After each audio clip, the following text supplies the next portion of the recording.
अपने ही दिमाग में कैद सबसे बड़े राज का सामना करने की हिम्मत रखते हैं। शहर की भीड़ में गुम अपनी नई जिंदगी की शुरुआत करने आया रोहन एक सस्ते फ्लैट में सुकून तलाश रहा था। पर उसे क्या पता था कि इस कमरे में उसका इंतजार कोई सुकून नहीं बल्कि एक गहरा भूला हुआ अतीत कर रहा है। उसकी आंखें हर रात एक बंद अलमारी को घूरती है जहां से आती अजीब सी ठंडक और अनजानी आवाजें उसे अपनी पकड़ में लेती जा रही है। क्या यह सिर्फ नए शहर का तनाव है या अलमारी के पीछे छुपी कोई भयानक सच्चाई उसके मानसिक संतुलन को चुनौती दे रही है? रोहन की हर सांस में अब डर घुल रहा था। आज भी उस रात को याद करता हूं तो मेरी रूह कांप उठती है। आप सोच रहे होंगे कि मैं कोई भूतिया कहानी सुनाने वाला हूं, पर यह उससे कहीं ज्यादा भयानक है। ये मेरे ही दिमाग का खेल था या शायद उस जगह का जिसने मेरे जहन में वो सब भर दिया जो मैं भूलना चाहता था। मैं रोहन अपनी नई नौकरी के लिए शहर आया था। एक पुराना सस्ता सा फ्लैट मिल गया। किराया कम था तो ज्यादा सोचा नहीं। अंधेरी गलियों से गुजरकर तीसरी मंजिल पर मेरा कमरा था। कमरा छोटा था, बस जरूरत का सामान ही आ पाता था। एक चीज थी जो हमेशा मेरी नजर खींचती थी, कमरे के एक कोने में बनी एक छोटी सी लकड़ी की अलमारी। उसका दरवाजा हमेशा बंद रहता था और उस पर कोई ताला नहीं था। बस ऐसा लगता था जैसे वो अंदर से बंद हो। मैंने कई बार खोलने की कोशिश की, हैंडल जरा सा भी नहीं हिलता था। उस अलमारी से एक अजीब सी ठंडक आती थी, चाहे बाहर कितनी भी गर्मी क्यों ना हो।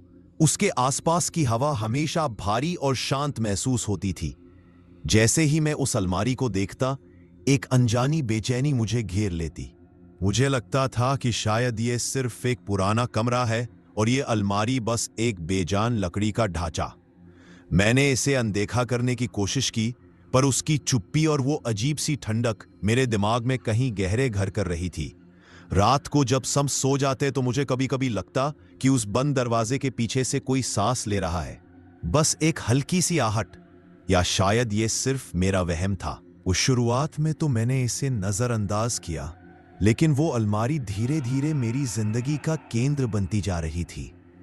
दिन भर ऑफिस में रहने के बाद रात को जब मैं कमरे में लौटता तो सबसे पहले मेरी नजर उसी अलमारी पर पड़ती। मुझे लगता जैसे वो मुझे घूर रही हो। उसकी पुरानी लकड़ी से एक हल्की अजीब सी गंध आने लगी थी, जैसे सीलन और कुछ और जो मैं पहचान नहीं पाता था। मेरा कमरा जो पहले ठीक लगता था अब मुझे एक जाल लगने लगा था। मैंने कई रातें ठीक से सोई नहीं। अजीबोगरीब सपने आते जिनमें मैं एक बंद जगह पर फंसा होता और कोई मुझे बुला रहा होता। जब आंख खुलती तो पूरा शरीर पसीने से भीगा होता और मेरा दिल जोर जोर से धड़क रहा होता। मुझे लगता कि कोई मेरे कमरे में है।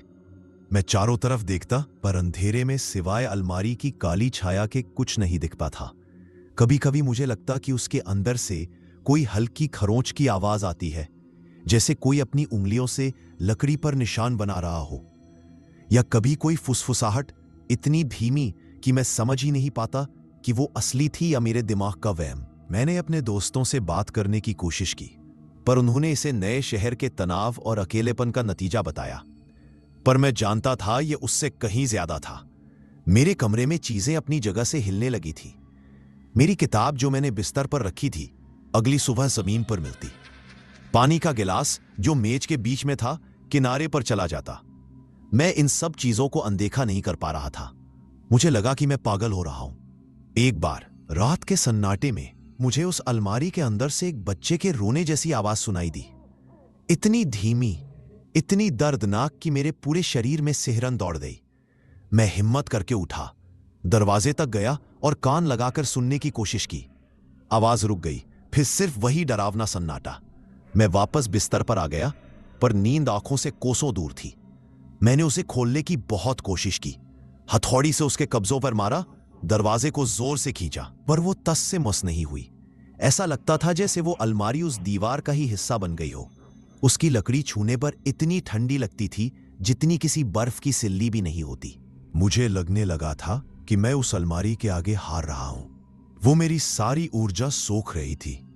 मुझे भूख नहीं लगती थी। मेरा रंग पीला पड़ने लगा था। मैं कमरे में कम से कम रहने की कोशिश करता, पर जैसे ही मैं बाहर से लौटता, उसकी उपस्थिति इतनी मजबूत होती कि मुझे लगता वो मुझे अंदर खींच रही है। उस अलमारी के पास की हवा हमेशा मुझसे कुछ कहती थी, कुछ ऐसा जो मैं सुनना नहीं चाहता था। मैं बस उस अलमारी से दूर रहना चाहता था, पर वो मुझे छोड़ती नहीं थी। धीरे धीरे वो फुसफुसाहटें साफ होने लगी।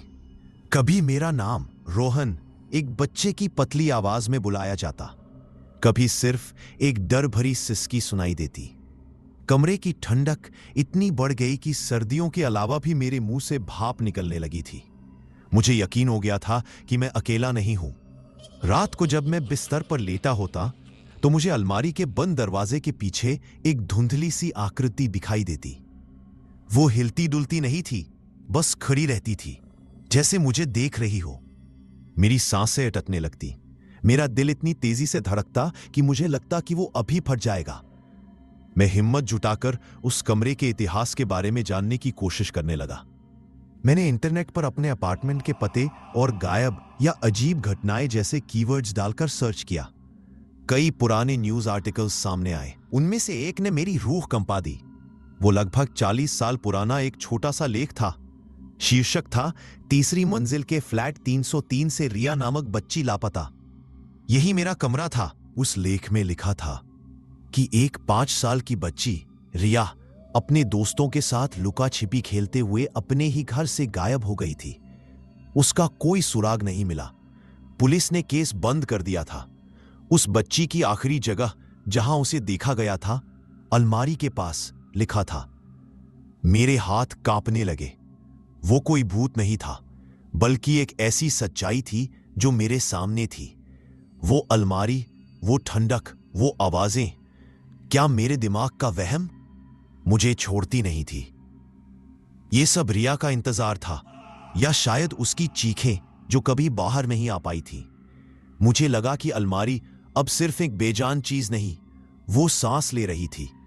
उसकी लकड़ी से एक धक धक की आवाज आती थी, जैसे उसके अंदर कोई दिल धड़क रहा हो। मेरी खिड़की के शीशे में मैं अपना चेहरा देखता, पर मुझे अपनी आंखें नहीं दिखती थी। मुझे एक बच्चे की डरी हुई बेबस आंखें दिखती थी जो मदद के लिए चीख रही हो।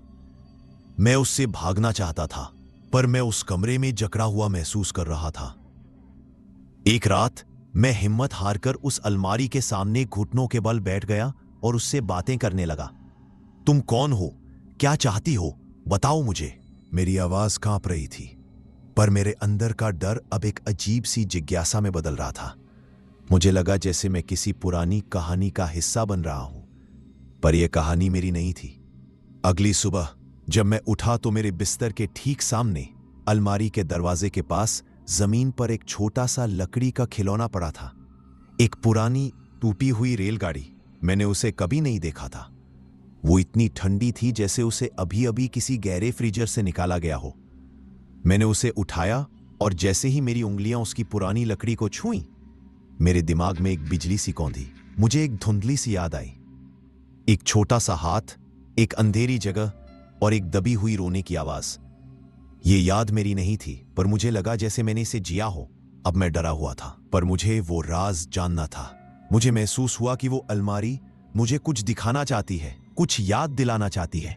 उस दिन शाम को मैंने देखा, अलमारी का दरवाजा हल्का सा खुला हुआ था, बस एक बाल बराबर की दरार। उसके अंदर से वो ठंडक और भी तेजी से बाहर आ रही थी, और एक अजीब सी मीठी सी धात्विक गंध सीलन के साथ घुल चुकी थी। मैंने उसे बंद करने की कोशिश की, पर वो दरवाजा जरा भी नहीं हिला, बल्कि मुझे लगा जैसे कोई अंदर से उसे धकेल रहा हो। मैं हफ्तों तक ऐसे ही रहा, न सो पाता न खा पाता, बस उस अलमारी को घूरता रहता। क्या मेरे दिमाग का वहम मुझे छोड़ती नहीं थी? इंतजार करता कि अब क्या होगा। कमरे की हवा इतनी भारी हो गई थी कि सांस लेना मुश्किल लगता था। मुझे कभी कभी जमीन पर एक बच्चे के छोटे से हाथ का निशान भी दिखाई देता, पर जैसे ही मैं झुककर देखता वो गायब हो जाता। मुझे एक भयानक डेजावू हो रहा था, जैसे मैं सिर्फ एक दर्शक नहीं था, बल्कि उस पुरानी घटना का हिस्सा था जो अब दोहराई जा रही थी। एक रात मैं और बर्दाश्त नहीं कर पाया। मेरे दिमाग में एक अजीब सी उत्तेजना और डर का मिश्रण था। मैं उठ खड़ा हुआ और अलमारी की तरफ बढ़ा। मेरे हाथ कांप रहे थे, पर इस बार मेरे अंदर एक अजीब सी हिम्मत आ गई थी। मैंने दरवाजे के हैंडल पर हाथ रखा और पूरी ताकत से उसे धकेला। एक लंबी डरावनी चीख के साथ, जैसे कोई पुरानी आत्मा आजाद हुई हो, वो दरवाजा खुल गया। मेरी आंखें फटी रह गईं। अंदर अंधेरा नहीं था, लेकिन एक पुरानी धूल भरी तस्वीर थी। जैसे ही मैंने उस तस्वीर को देखा, मेरी रूह कंपा दी। मैं अपनी जगह पर जकड़ा हुआ महसूस कर रहा था। ये वही तस्वीर थी जो उस लापता बच्चे की थी। तस्वीर के पीछे एक नाम लिखा हुआ था, जो मेरी मां का नाम था। ये सब कुछ मेरे सामने दोहराई जा रही थी, बल्कि एक धुंधली अस्वाभाविक रोशनी थी। कोई शेल्फ नहीं, कोई कपड़े नहीं, कोई खाली जगह नहीं, बस अलमारी की पिछली दीवार पर लगा एक पुराना जंग लगा हुआ पूरे कद का शीशा था। मैं हैरान था, पर साथ ही एक अजीब से सम्मोहन में बंधा हुआ उस शीशे को घूरता रहा। पहले तो मुझे अपना ही डरा हुआ, थका हुआ, पीला पड़ा चेहरा दिखाई दिया, पर फिर धीरे धीरे मेरा अक्स बदलने लगा। मेरा चेहरा छोटा होने लगा, गोल और मासूम। मेरी आंखें बड़े बड़े निर्दोष डर से भर गईं। मेरा मुंह खुला एक खामोश चीख में तब्दील हो गया। ये मैं था, मैं एक बच्चा। मेरे दिमाग में बिजली सी कौन थी? रिया। रिया मैं ही था, या यूं कहूं कि मैं वो बच्चा था जिसे किसी लुका छिपी के खेल में, या शायद किसी लापरवाही में इस अलमारी में बंद कर दिया गया था। वो डर, वो अकेलापन, वो चीखें जो कभी बाहर नहीं आ पाई, वो इतनी गहरी थी कि मेरे दिमाग ने उस भयानक याद को दबा दिया था।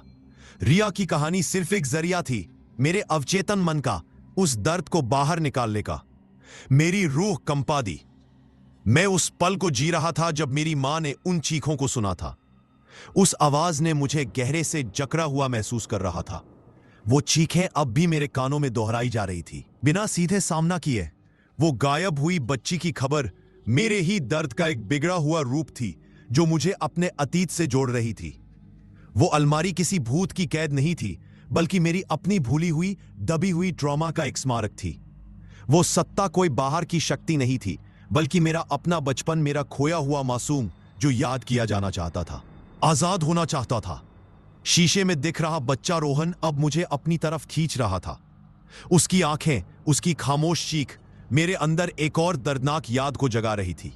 मुझे याद आया वो ठंडी लकड़ी, अंधेरा और वो अंतहीन इंतजार कि कोई आएगा, कोई मुझे निकालेगा। पर कोई नहीं आया था। मैं इस शीशे में अपने ही बचपन के डर को महसूस कर रहा था, जो अब मुझे निगलने को तैयार था। जैसे ही मैं उस शीशे को घूर रहा था, शीशे में दिख रहे बच्चे के अक्स ने मेरी तरफ हाथ बढ़ाया, या शायद मेरा अपना वयस्क अक्स पीछे की तरफ खींचा जाने लगा, उस बच्चे में समाता हुआ। मेरे पूरे शरीर में एक भयानक ठंडक दौड़ गई, वही जानी पहचानी ठंडक जिसने मुझे इतने दिनों से घेरा हुआ था। कमरा घूम रहा था, दीवारें सिकुड़ रही थीं। मैं अब रोहन नहीं था, वो वयस्क इंसान नहीं था, मैं वो बच्चा था, खामोशी से चीखता हुआ। खुल गया। डरा हुआ, थका हुआ, पीला पड़ा चेहरा दिखाई दिया। वो दरवाजा जो निगलने को तैयार था, अनंत काल के लिए। मुझे याद आया हर एक पल उस अंधेरी अलमारी में बीता हुआ। वो डर, वो घुटन, वो इंतजार, सब कुछ सच था। आखिरी चीज जो मैंने देखी वो थी कमरे की हल्की रोशनी जो धीरे धीरे धुंधलाती जा रही थी, और उसकी जगह अलमारी के अंदर का पूर्ण अंधकार ले रहा था। मुझे एहसास हुआ कि मैंने अपने ट्रॉमा को सिर्फ याद नहीं किया था, मैं अब वही बन चुका था। मैं अब वो प्रेत था, वो ठंडक थी, वो खामोश चीख थी। और फिर धीरे धीरे एक पुरानी घिसी हुई आवाज के साथ अलमारी का दरवाजा मेरे पीछे बंद हो गया। मुझे अपने ही निजी शाश्वत नर्क में कैद कर दिया गया।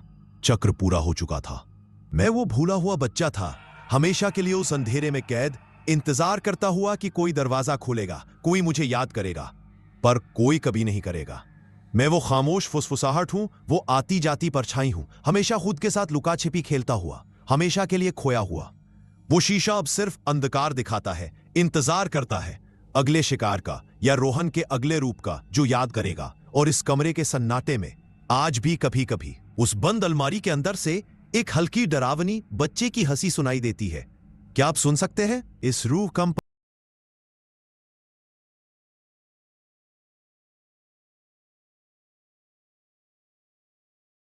मेरी कहानी सुनी इसके लिए बहुत धन्यवाद। अगर आपको अच्छी लगी हो या कुछ अलग महसूस हुआ हो तो कृपया लाइक करें, कमेंट करें, चाहे अच्छा लगे या बुरा, आपकी राय बहुत मायने रखती है, और शेयर ज़रूर करें।